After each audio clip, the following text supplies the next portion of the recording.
Welcome to Kenton's videos. Enjoy the video. You're starting by confirming accounts and connectivity. On both devices, sign into the same Apple ID because calendar syncing uses iCloud. Once you're signed in, open Settings and turn on iCloud calendars. Make sure Wi-Fi is active and the devices have enough battery. Syncing won't complete if they sleep or lose connection.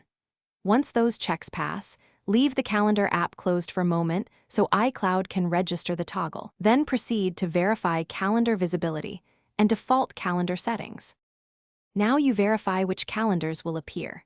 In the Calendar app, tap Calendars and confirm the same calendars are checked on both devices. This ensures events aren't hidden. Next, go to Settings Calendar and set the same default calendar so new events land in the shared store. If events still don't show, force a sync by toggling calendars off and on under iCloud, then reopen Calendar. This prompts iCloud to upload and download entries. Give it a minute or two to converge. Finish by confirming changes on both devices. Create a test event on one and watch it appear on the other. If it doesn't, restart both devices to clear local cache and retry. Restarts often resolve lingering sync loops. Make sure iCloud storage isn't full because that can halt sync.